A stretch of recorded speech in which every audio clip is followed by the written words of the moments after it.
Selamat siang Tribuners, bagaimana kabar Anda siang hari ini? Senang sekali saya Ilu Devisani yang dapat kembali menyapa Tribuners kali ini dalam program Highlight Koran Tribun Timur spesial pada Selasa 11 Maret 2025. Beragam berita menarik tersaji untuk Anda dalam koran hari ini dan beberapa halaman diantaranya akan kami highlight dalam tayangan berikut ini. Tribuners, kita awali dengan halaman utama koran Tribun Timur dengan headline Ex-Sekda Sulsel, Pulkam urus Cavendish.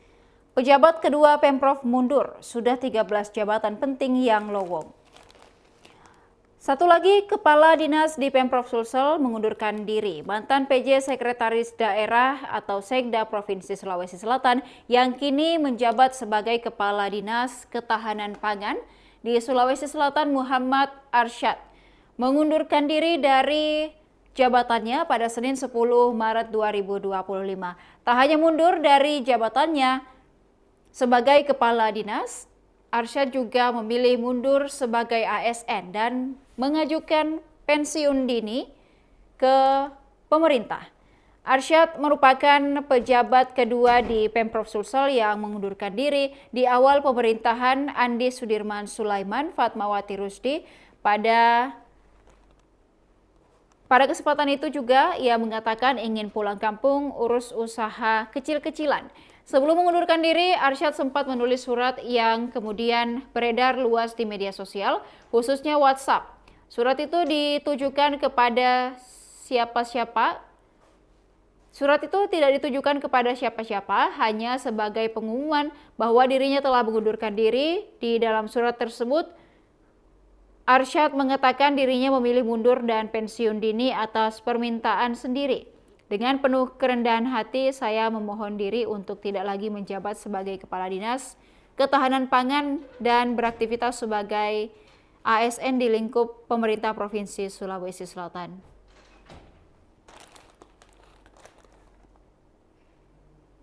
Kemudian Tribuners, berita lain yang ada di halaman utama koran Tribun Timur terkait dengan pertandingan Persik melawan PSM Makassar. Usung misi bangkit, skuad PSM Makassar mengusung misi bangkit dan putus tren buruk saat melawan Persik Kediri pada pekan 27 Liga 1 2024-2025. PSM Makassar menantang Persik di Stadion Gelora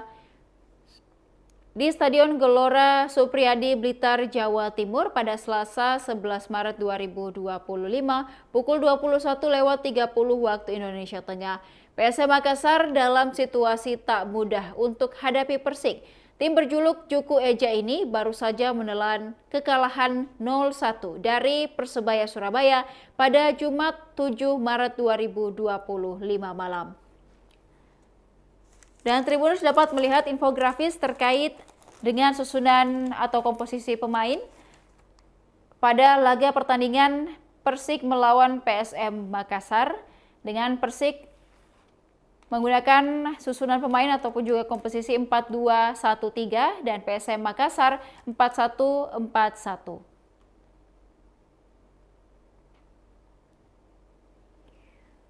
Kemudian Tribuners, berita lain di halaman utama koran Tribun Timur terkait dengan PSU Kota Palopo. Naili Ome resmi daftar di KPU Palopo. Istri calon wali kota Palopo Trisal Tahir, Naili Trisal, resmi gantikan suaminya maju bertarung di pemilihan wali kota Palopo. Naili berpasangan dengan Ahmad Syarifuddin alias Ome yang juga pasangan Trisal di Pilwali Palopo lalu.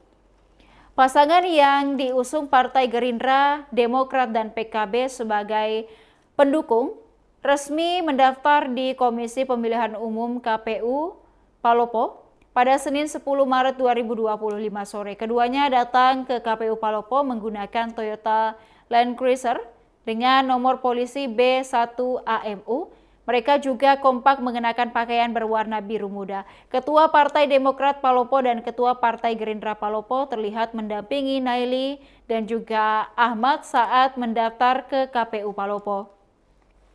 Trisal Tahir juga terlihat mendampingi istrinya mendaftar ke KPU Palopo. Sejumlah anggota DPRD Kota Palopo dari Partai Gerindra dan Demokrat juga hadir mengantar paslon Naili Ahmad untuk mendaftar. Ketua Gerindra Palopo, Hasriani, mengatakan pihaknya resmi mendukung Naili Ahmad untuk maju pada PSU Pilwali Palopo.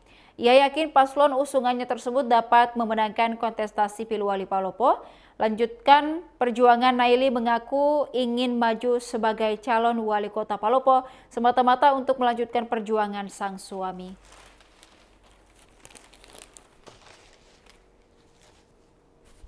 Dan kemudian Tribuners beralih ke halaman 8 koran Tribun Timur dengan rubrik Gebrakan Sang Pemimpin 2025. Dengan headline berita calon ketua PAN harus diterima di internal partai. Ashabul Kahfi berpeluang menjadi ketua 5 periode. Ketua DPW PAN Sulsel Ashabul Kahfi disebut masih akan maju bertarung di musyawarah wilayah PAN Sulsel. Peluangnya untuk terpilih untuk kelima kalinya pun terbuka lebar. Anggota DPR RI itu sudah 20 tahun atau 4 periode menjabat sebagai ketua DPW PAN Sulsel. Kader Muhammadiyah itu pertama kali menjadi ketua PAN 2005 lalu. Terpilihnya Ashabul Kahfi setahun sehabis terpilihnya sebagai ketua DPRD Sulsel. Kini Ashabul Kahfi akan ancang-ancang maju 5 periode. Wakil Ketua DPW PAN Sulsel Usman Lonta mengungkapkan, persaingan dalam muswil nanti akan sangat bergantung pada kriteria calon yang diusung. Kami di PAN tidak kekurangan kader potensial. Ada kader muda, kader lama, jadi stok kader banyak. Kita tidak kekurangan kader potensial, ujar Usman Lonta. Ia menekankan calon ketua harus memiliki kapasitas yang mumpuni dan diterima oleh semua pihak, baik di internal DPW maupun DPP PAN. Usman menyebutkan beberapa aspek penting yang harus dimiliki calon ketua DPW PAN Sulsel. Pertama, dukungan kuat dari DPD PAN Kabupaten dan Kota.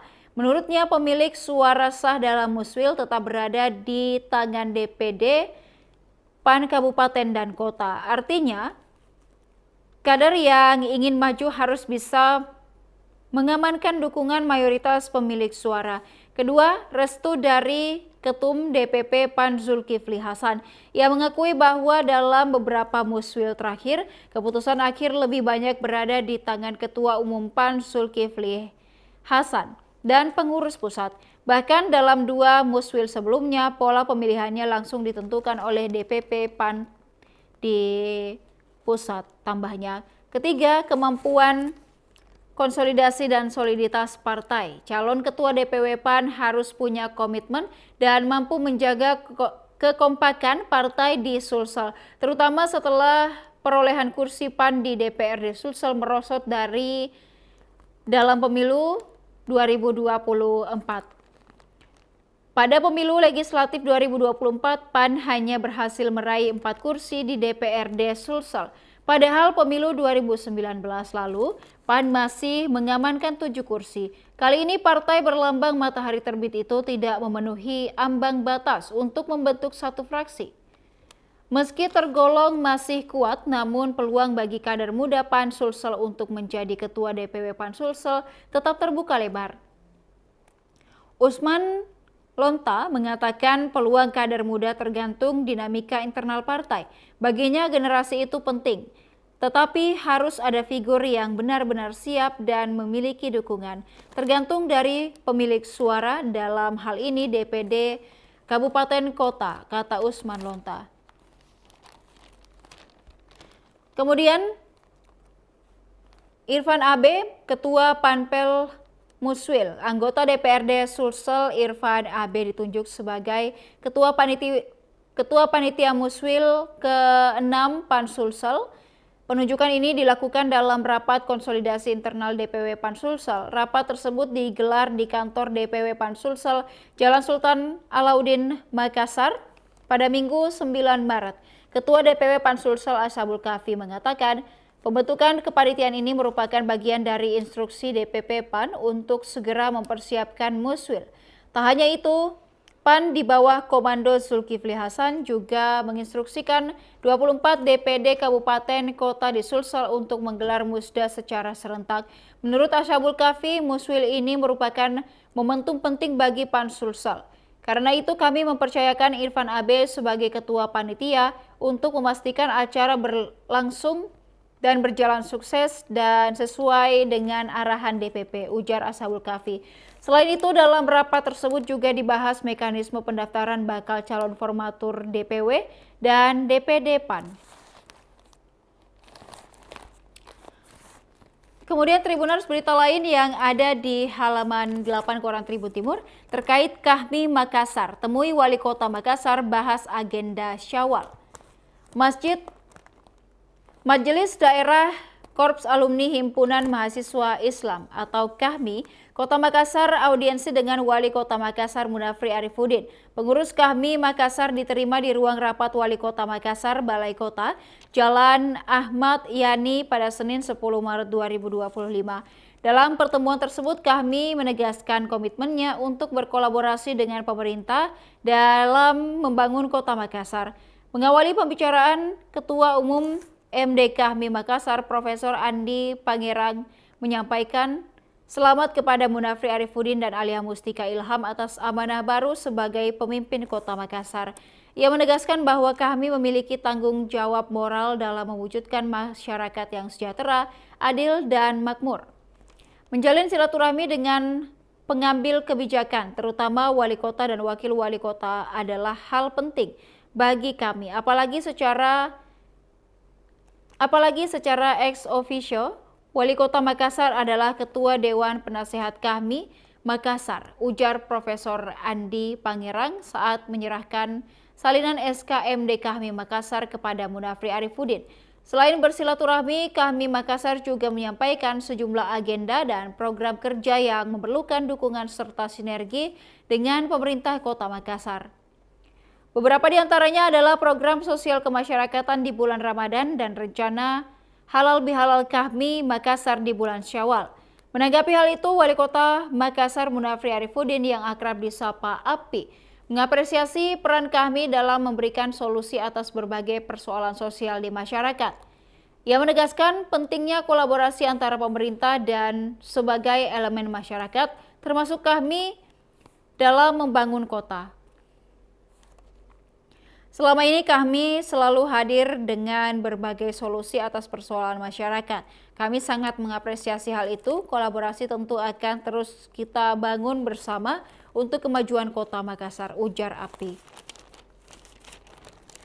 Berita lain dari halaman 8 Koran Tribun Timur ini, Tribuners, terkait Pemkab Luwu Timur beli mobil dinas 2,6 M untuk Bupati. Pengadaan mobil dinas baru Toyota Land Cruiser untuk Bupati Luwu Timur Irwan Bahri Syam mendapat perhatian warga. Pasalnya pembelian kendaraan mewah ini dinilai bertentangan dengan instruksi Presiden Prabowo Subianto dengan menyuruhkan penghematan anggaran. Dilansir dari Autocom, harga satu unit Toyota Land Cruiser berkisar 2,6 miliar rupiah. Mobil ini dibekali mesin diesel berkapasitas 3.346 cc, tenaga 301 HP, dan transmisi otomatis. Kepala Bagian Umum Sekretariat Daerah Luwu Timur, Winda, menjelaskan pengadaan kendaraan dinas ini sebenarnya telah direncanakan sejak tahun 2024. Dengan demikian, pengadaan kendaraan dinas bernomor polisi DP1G ini bukan merupakan kebijakan Irwan Bahri Syam dan juga Puspawati Husler, melainkan dilakukan saat Budiman masih menjabat sebagai Bupati Luwu Timur. Anggaran 2,6 miliar rupiah untuk mobil dinas ini dibahas pada 2024 dan dimasukkan dalam APBD 2025. Saat itu instruksi Presiden nomor 1 tahun 2025 tentang efisiensi belanja dalam pelaksanaan APBN dan APBD belum berlaku, ujar Winda pada Senin 10 Maret.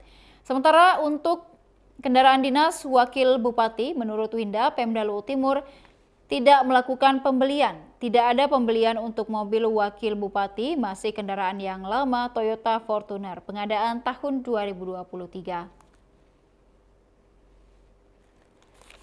Berita terakhir yang ada di halaman 8 Koran Tribun Timur terkait siswa di Goa wajib mengaji sebelum belajar. Ayo Mengaji merupakan salah satu program Bupati dan Wakil Bupati Goa, Siti Husnia Talenrang dan Darmawang Syamuin resmi diluncurkan. Program ini bagian dari program Goa Carade, launching berlangsung di SD Negeri 6 Bonto Kamase, Jalan Andi Tonro nomor 1, Sungguh Minasa pada Senin 10 Maret 2025. Husnia Talenrang mengaku pihaknya menginginkan anak-anak di Goa menjadi sumber daya manusia yang unggul, bukan hanya dari pendidikan akademiknya, tetapi juga karakternya.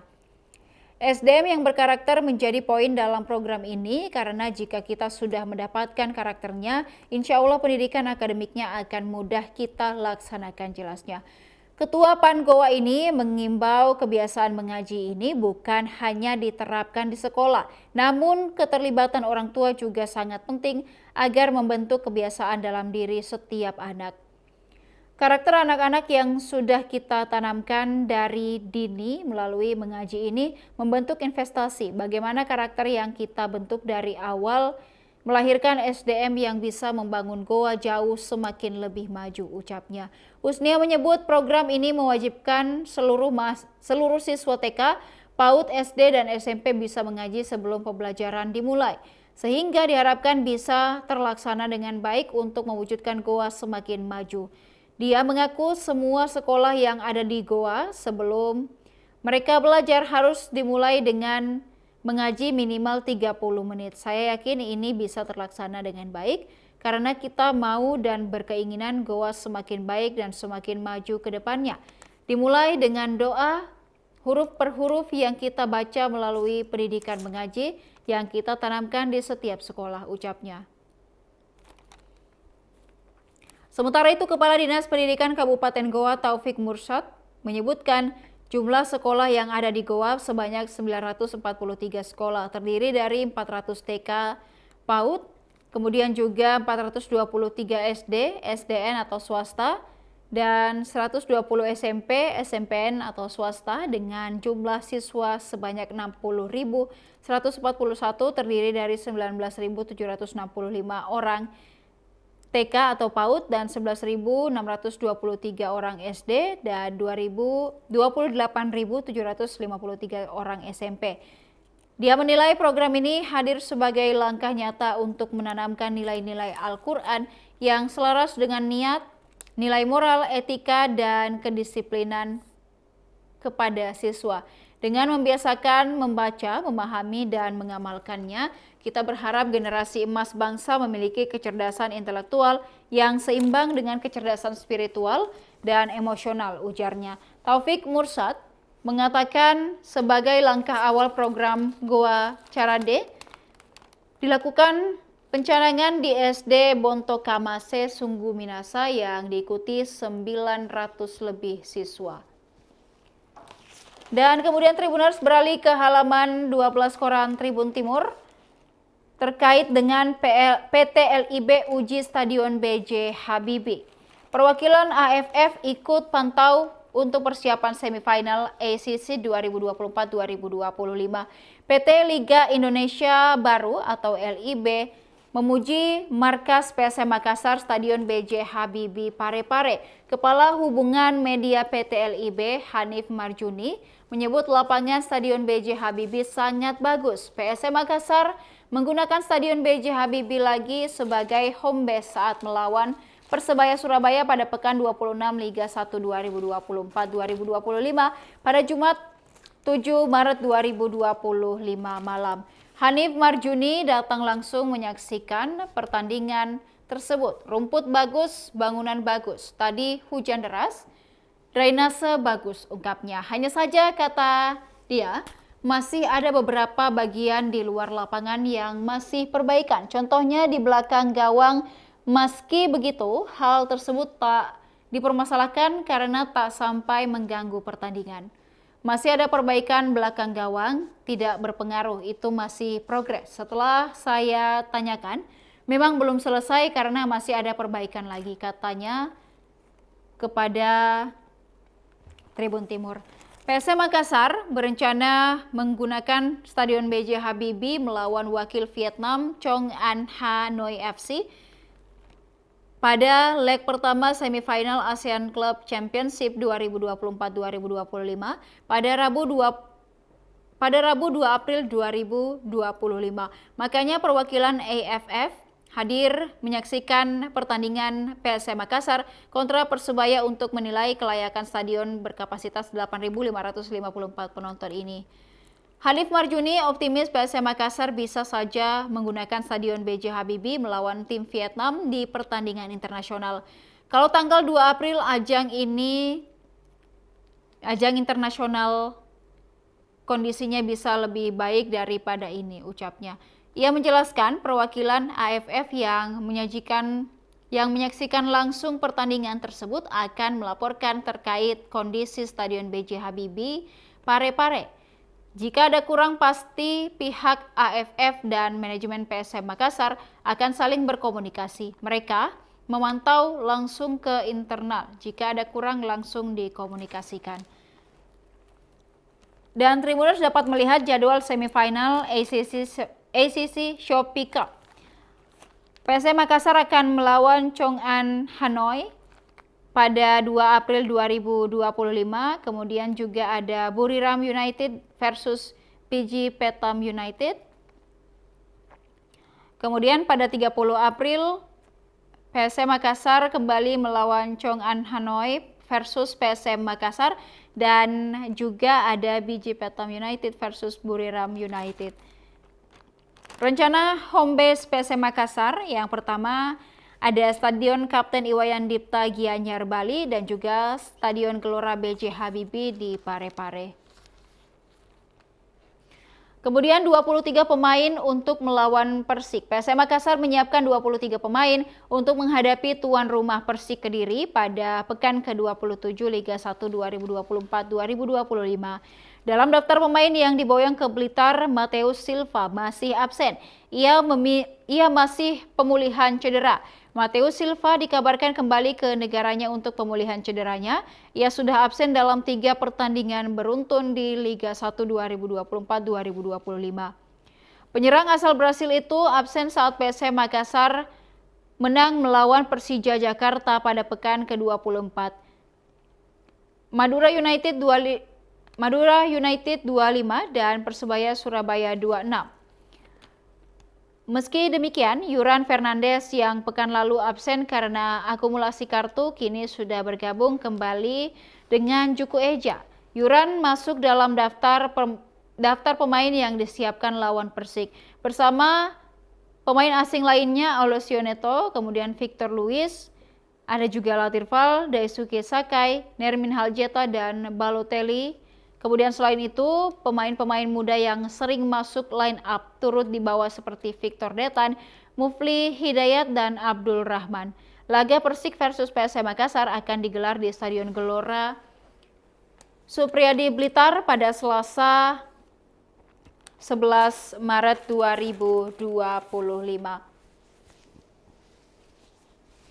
Dan Tribuners, masih ada beragam berita menarik tersaji untuk Anda pada Koran Tribun Timur edisi hari ini. Bagi Tribuners yang ingin membaca secara keseluruhan, dapatkan Koran Tribun Timur di agen-agen terdekat. Dan untuk berlangganan 1 bulan Rp80.000 dan juga 1 tahun Rp1.000.000, Tribuners dapat menghubungi hotline subscriber di bawah ini dengan nomor 081